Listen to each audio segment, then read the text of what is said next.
Good afternoon, everybody. Enough! If you don't know me, I'm Alan, father of the boy.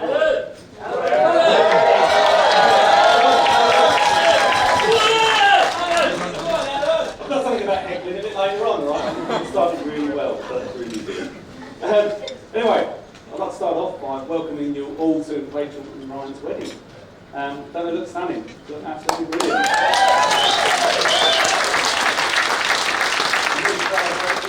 And Ryan's turned up. So pleased with them both. Now I was in 2 lines, to be honest, without doing a speech before the food, the drink, etc. But I realised it was probably more.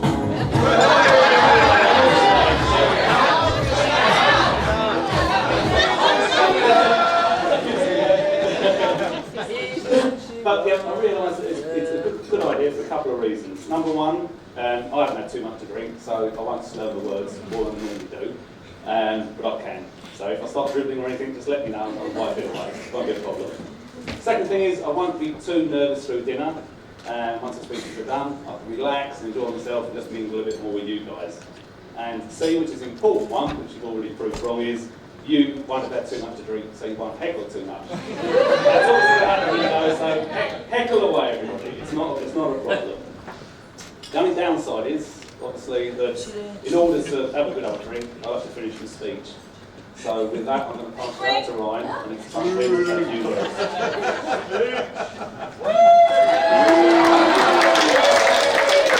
No, it's not that.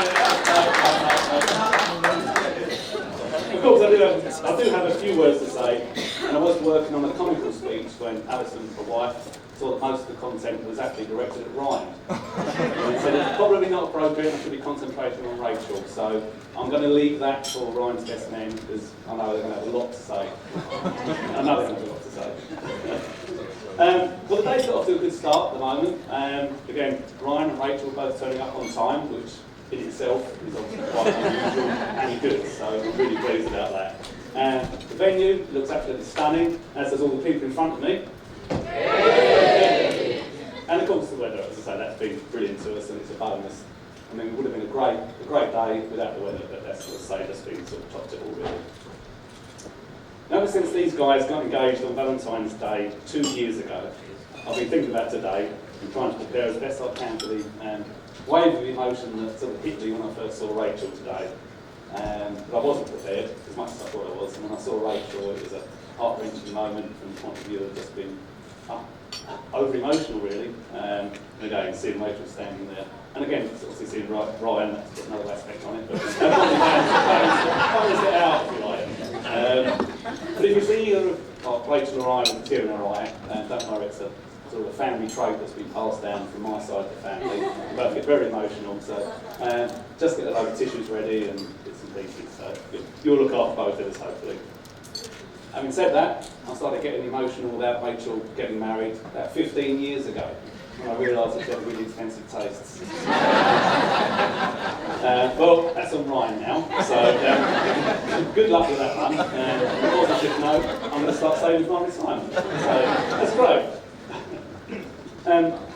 Rachel, as I said earlier, you look beautiful, and I can't put into words how proud we are of you today, as are your grandparents, who I'm sure are looking down on this very special day. Great big smiles on their face.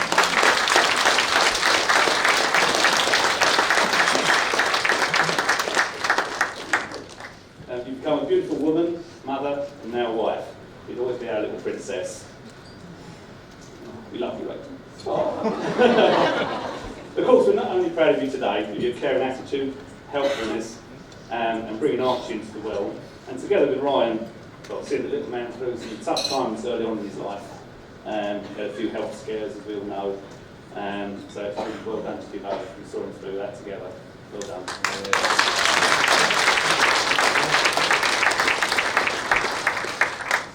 Now, there's a few stand-up moments of Rachel growing up, amongst hundreds that Mum and I want to mention, which only seemed like the other day. Don't worry though, it's only a few of the good ones, Rachel. I'll keep the other ones in the pocket for the alternative speech. I'm going to start just run through a couple of them. Meeting you the first time on the 23rd of August 1993, when you were born. That's obviously a standout moment for us. Helping you ride your bike in Goddington Park for the first time. Giving you swimming lessons with Grandad Vic at the Walnuts. Watching you represent Bromley at Crystal Palace for gymnastics. Another great moment. Helping you do your homework. Although I must admit, that was Mum more than myself. Especially with the English and the spelling.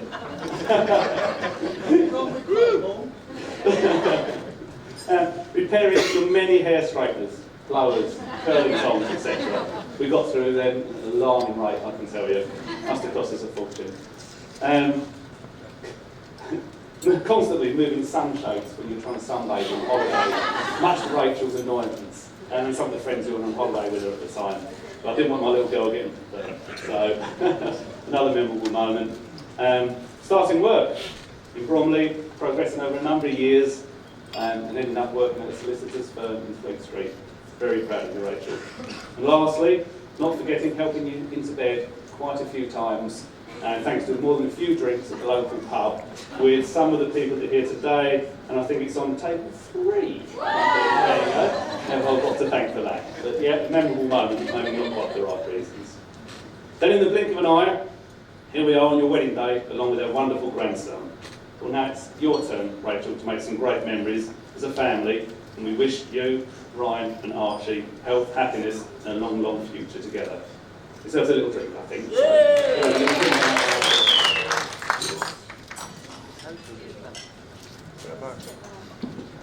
Page 3 of 15. That's not the Now, it said a girl marries a man who resembles her father. Well, in this case, I can certainly say that isn't true. Because I'm good at fixing things. I know what table coasters are for. I'm good at timekeeping. I don't have 3 starters for the dinner. And I'm very, very good at table tennis. Oh, just missed one out actually, yep. And I'm not addicted to baseball caps and shorts. Well, that's not wearing today, right? Of course, I'm only joking, except the table tennis, Ryan. Seriously, Alison and I, we are so pleased you found each other and love seeing the banter you two have between you. It's really refreshing. We felt you guys were so well matched the first time we saw you and met Ryan. We're pleased to officially welcome Ryan and his own family into our own. In fact, we've already had some good memories as an extended family, with some late night drinking, late night dancing and some rum tasting. All memorable moments, and I'm sure there's more to come. Starting tonight, actually, when I'll be having a dad's dance off with Mick at 11. Is that okay?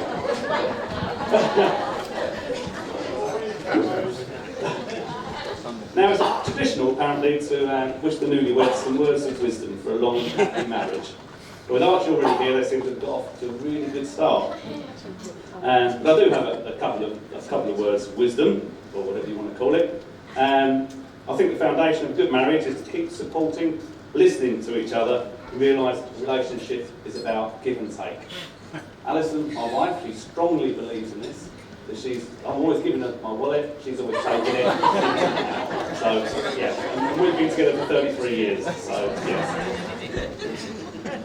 Actually, those who know me appreciate I hate giving anything away, but, what was that? This I manned up to it. But on this occasion, I've no problem whatsoever giving Rachel away to Ryan.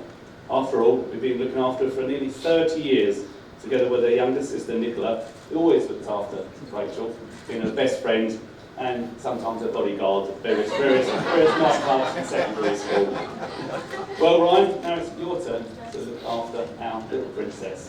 I'm sure you'll do a good job, and we do live quite close.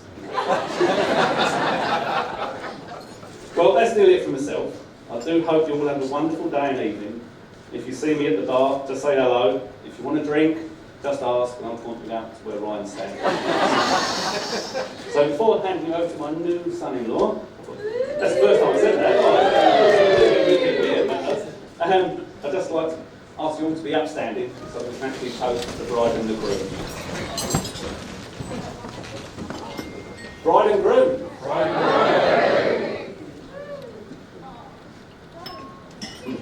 Thank you, everybody.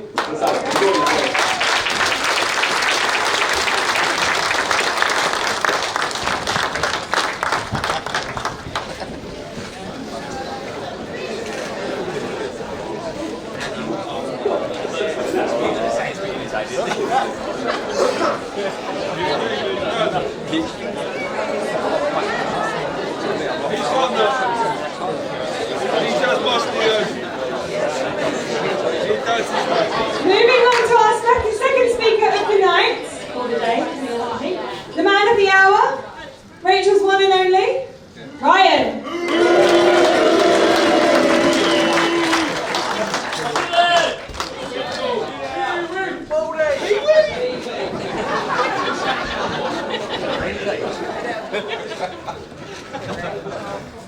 Firstly, Rachel and I would both like to thank everyone for coming today. It's lovely to see so many of our family and friends here to help us celebrate the happiest day of our lives. I know that some of you have travelled a long way to be here, and that means a lot to us. A long way? Alan, thanks for those sincere words you said earlier on. Both Alison and Alan for the warmness they have shown me, not only in preparation for today, but from the moment we first met 5 years ago. Alan, I knew from my first date with Rachel I'd never be able to shake you off. You took my mobile number down to ensure your Princess Rachel returned safely. From memory, you had me saved down as Rachel date number 379. You then even offered to track my phone using the iPhone tracker app. I politely declined. So you politely decided to move in the house opposite me. Heaven help. All jokes aside, you and Alison moving in has been an absolute godsend. It's really helped us out, especially with all the work that's been going on at ours. Thank you for all your help. I'm sure many will know events like today don't just happen. We've both been planning this wedding for over 2 years now. But when I say we, I actually mean Rachel and her mum and dad did all the hard work. They planned the entire day, every little detail was planned and perfected. They did a fantastic job and all deserve a round of applause.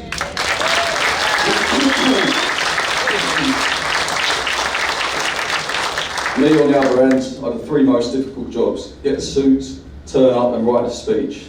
And they were all completed fashionably late, but on time as promised. I think that deserves a bigger round of applause.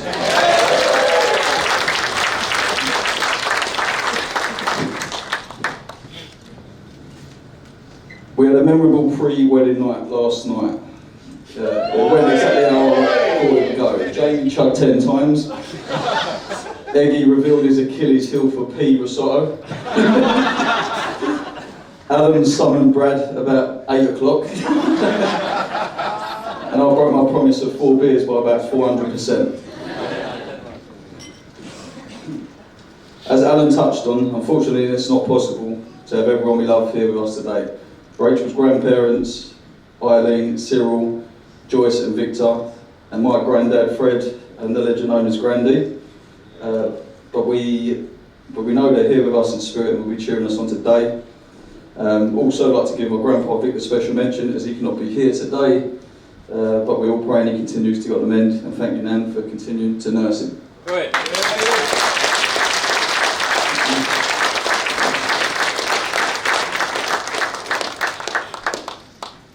Mum, Dad, I'm pretty sure everyone in this room, and especially Alan, would like to thank you for producing such an incredible son. You've both put up with me over the years. I'm sure there were probably times when you wanted to disown me, but here I am now, standing in front of you, a married man. Mum, you've always tried teaching me right from wrong, and after all these years I still eat food off a knife, and my rights with a spoon. Dad, we are very, very alike. Not sure Mum will agree, but I think it's a good thing.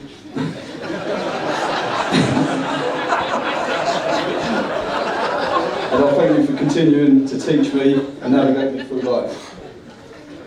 Mum and Dad, thank you for everything you've done for me over the years. Love you both.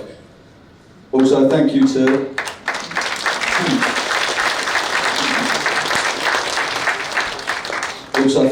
Ian and Carol for supporting my mum and dad and us children. Much appreciated.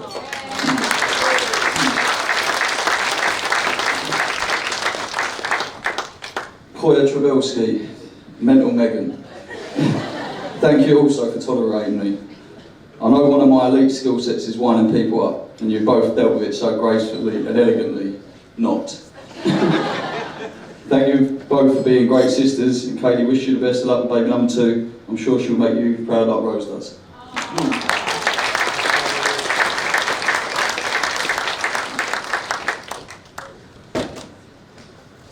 Now, I'm sure everyone will all agree that the maid of honour, Nikki, and bridesmaids all look amazing today.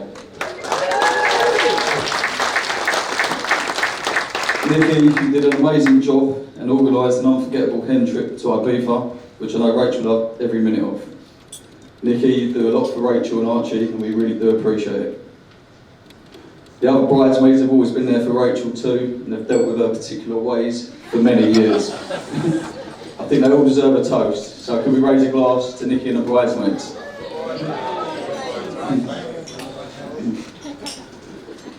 To the best men and ushers, you also have done a brilliant job. Liam, Jamie, I know it wasn't an easy task sorting out a 15-man squad to Las Vegas, and I appreciate everybody that made the effort to come. Jamie Stackney, wasn't it? Luckily, there was no casualties. We all managed to come back in one piece, and there was no incriminating evidence. No thanks to my oldest pal, Dan Andy, aka Big Alki Samuels.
Also, I said my gratitude to Polly, who unfortunately missed out on a stag do due to a dirty tackle we received all the way from the George Michael Snelling Book of Football Tricks.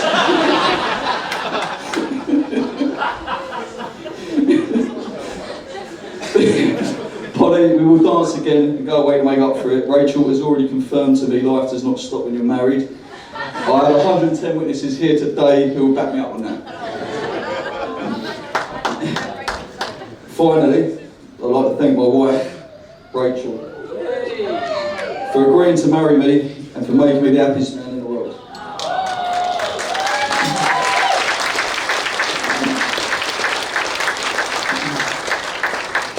I think you'll agree that she looks absolutely gorgeous today, and when she walks up the aisle, she looks absolutely stunning. She is the love of my life, the sweetest and the most caring girl. She is selfless and will always put everybody else before herself. These are only a snippet of her quality traits. I won't talk about the other side, which has earned her the nickname the enemy and or the devil reincarnated. Let's save them stories for a rainy day.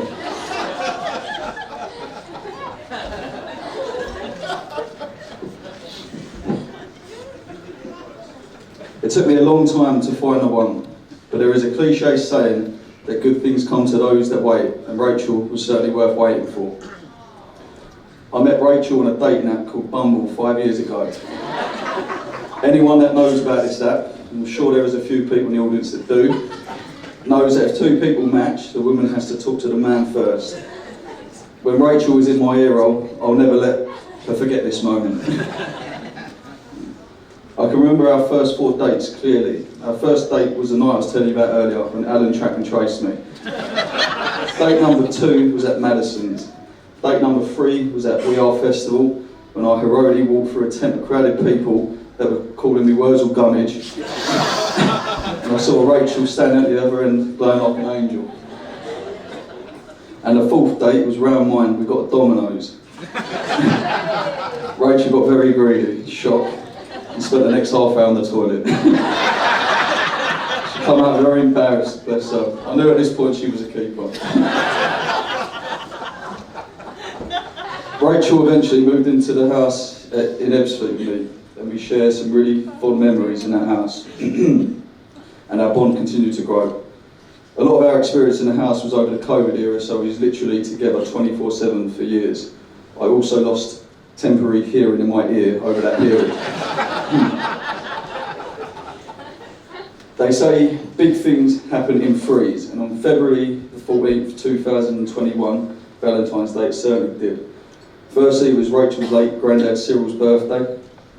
Secondly, I proposed to Rachel, which was an unbelievable experience, and she was genuinely shocked, which made it even more special. Big thanks to Mum and Megan who assisted on the day, and Brad and Nikki for an enthralling kitchen party the night before. Wait, you never can leave. Oh, and how could we forget number 3, the heir to the Usher throne Archie was created.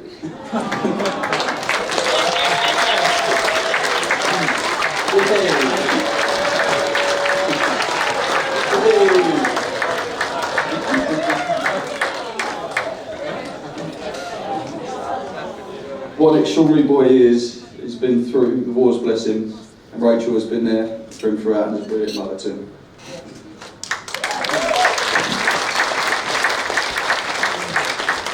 Rachel, thank you for everything you do for your family, our family, and now your extended family. Love you. If you could all raise a toast to the new Mrs. Usher, my wife, Rachel. Now, I leave you in safe hands. I hand you over to the best men that consist of the greatest footballer Mepham has ever produced, and a scaffolder's nemesis that is so hard even his nightmares are scared of him. I now present to you a couple of Ibiza legends, Ginger Pubes and Sad Acts. Go easy, boys. Thank you.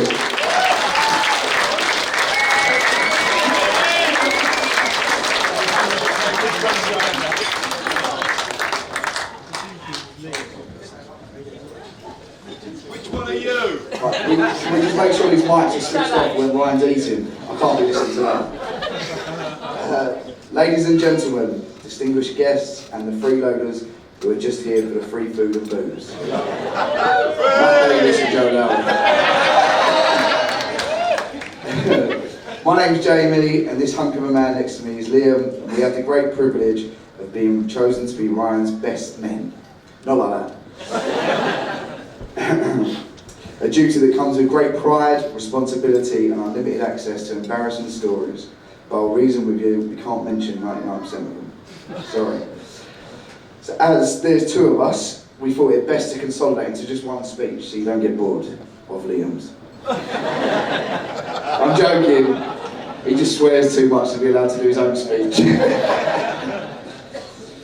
So we've now reached the point in the proceedings where we all get to see Ryan squirm uncomfortably in his seat, worry in anticipation, and bite whatever's left of his horrible little now. That's right, I've been asked by the staff to give him the bar bill. Squeaky! Now, Ryan's known by a few different nicknames. You may know him as Ryan, Raz, Razzo, Croydon, or Pee-wee. Don't ask the context of that one. Or try and visualise it. When I met Ryan, he was immature, had terrible dress sense, and was tight as ourselves. But you know, 20 years later, he's immature, has a terrible dress sense, and tight as ourselves. That's right, we've been best mates for more than 20 years now. From when we were kids terrorising the tranquil streets of Chalk with Ross. TN hats on, playing headers and volleys over the park till it was pitch black, and graffitiing. Like the rude boys we were. Which is actually where Ryan's nickname Razzo comes from. Hello everyone. I'm going to keep this speech brief, as we all know that Rachel's not used to like the things lasting more than a minute.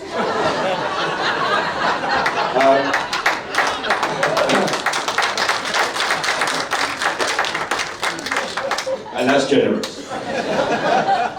As Jamie said, for those who don't know me, I'm Liam, otherwise known as Nod, or to most people in the room, Angel.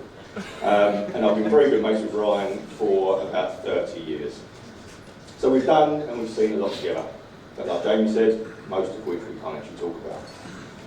Now I do want to start the speech by saying how great all the bridesmaids look, how stunning the bride looks, and Ryan's actually cut and washed his hair, I think, although it does look quite greasy with a little bit of dandruff. And I think you'll all agree what a stunning venue and what a beautiful setting it is. It's wonderful. Now, I must admit, I did have to Google what and what not to include in the best man speech, and there was 3 reoccurring themes. One of them James alluded to, which says, don't swear, which for me is quite difficult. Don't talk about ex-girlfriends, which for me was very easy, because there wasn't any. And the third one was, don't talk about any drunken stories, which made the rest of our speech very, very difficult. Even when Jamie and I sat down Wednesday night to write this, the stories that we could tell were actually quite limited. I must say, both Jamie and I were honoured at the time when Ryan asked us to be his best men, but we didn't really appreciate how much work would go into acting in this role. I'm not sure what the opposite of a bridezilla is for the groom, but he was one of them. He had to go to Vegas, and 3 nights weren't good enough, had to be 5. He had to fly with Virgin, because British Airways weren't good enough. And he threw his dummy out the pram when we didn't go ahead with a couple of pool parties that most of us would have had to remortgage for. However, we did get out there, there was 15 of us, it was a good time, apart from the hotel, with Mickey Mouse. But everyone had a great night. Someone was in bed by 11 o'clock every night. The self-proclaimed party boy of Gravesend. Now, on the subject of Ryan's spa retreat in Vegas. So, we were all down in the hotel casino bar, drinking before going out, and realised Max hadn't woken up yet. Forgive us, we are in our 30s. And not answering his phone either. So me, Raz and Nath decide to go up to his room to wake him. Nathan leads the way, as he knows where his room is. Anyway, we get to his door, start banging the life out of him. Bang, bang, bang. For a good 20 seconds. All of a sudden, the door swings open. It's not Max. It's a big black American bloke. He shouts, "What the fuck?" Looks at Nathan and says, "You again?" Turns out Nathan done the same thing the night before.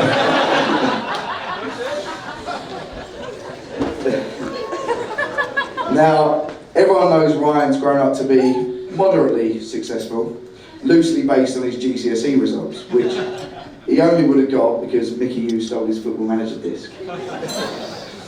However, the GCSE celebration night was less fruitful. Ryan's never been the best boozer, as much as he thinks he is. I know you do. To be fair though, I think it runs in the family, doesn't it, Mick? There must be something in those beers at West Ham.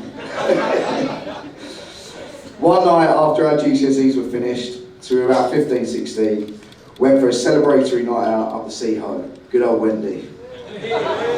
It was me, Ryan, Ross and Phil. Now, El Vino did flow.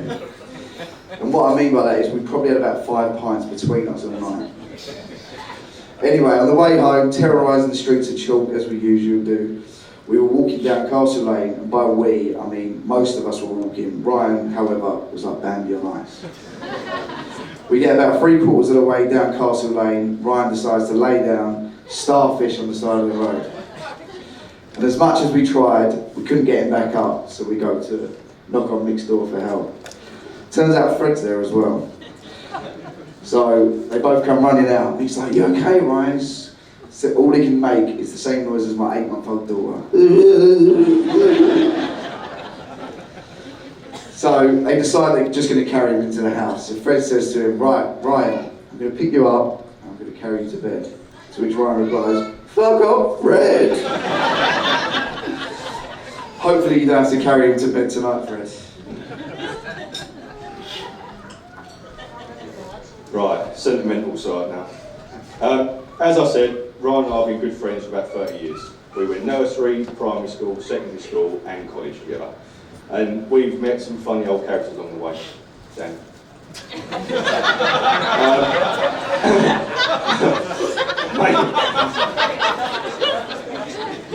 It's all right. That was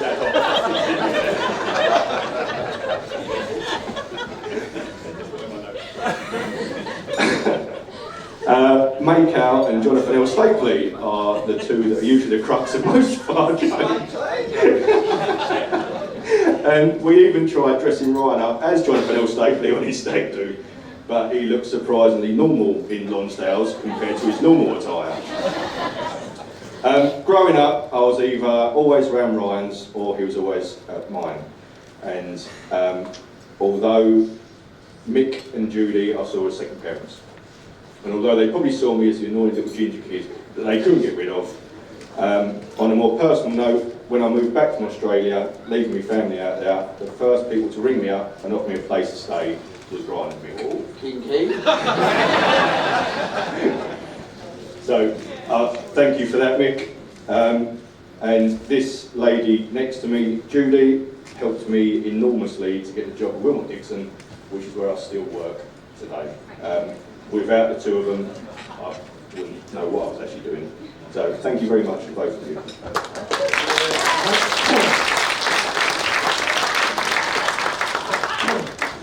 Now, when we sat down and started writing the speech, it makes you think back to some of the things that you've done as kids. And I've got to admit, Ryan and I were a fucking nightmare.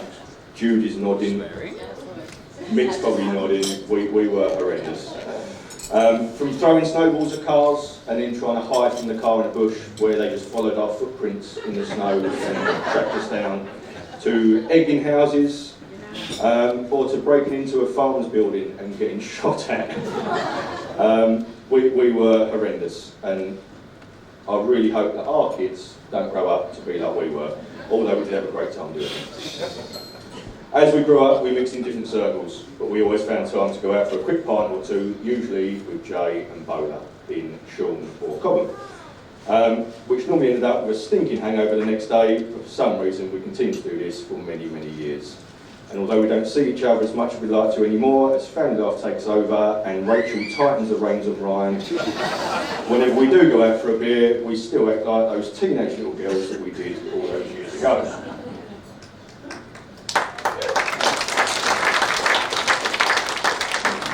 Now, I spoke earlier about Ryan's terrible dress sense, which made both Liam and I very worried about what we'll be wearing today. Now, clearly Rachel chose the outfit. If it was down to Ryan, we'd be wearing a Versace t-shirt and a Prada hat. Raquel, this is just one of the signs you've made him a better man already. Raquel, do the dinosaur, do the dinosaur, do the dinosaur. Raquel, you look beautiful today, and I couldn't have chosen a better wife for Ryan. We've spent a lot of time together over the years now, and I love how close friends you've become with both me and Shah too. We're also relieved, as I've had many conversations with Mick over the years, worrying about Ryan being single for the rest of his life, or gay.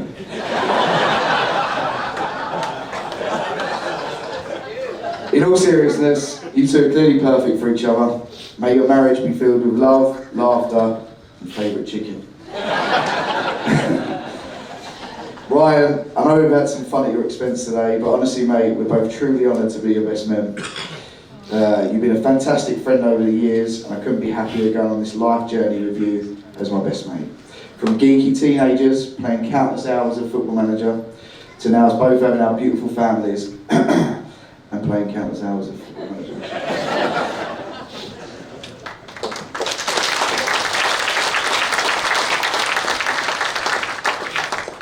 So just to follow on from what Jamie said, and talking about Rachel now.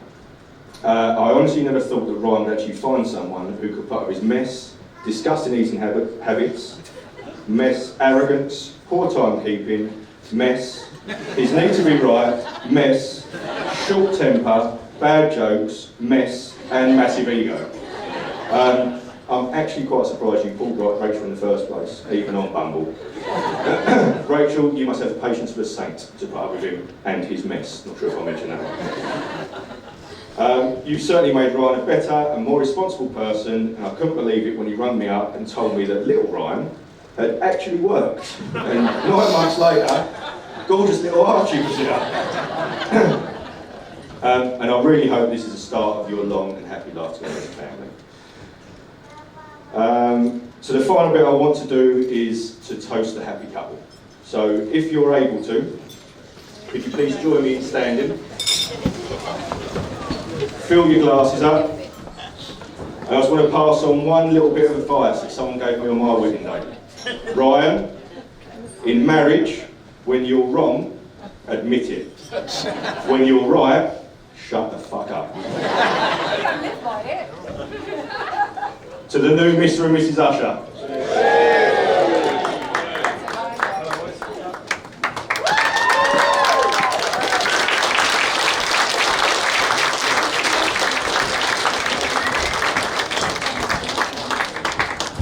Ladies and gents, please put your hands together for our speakers for the evening.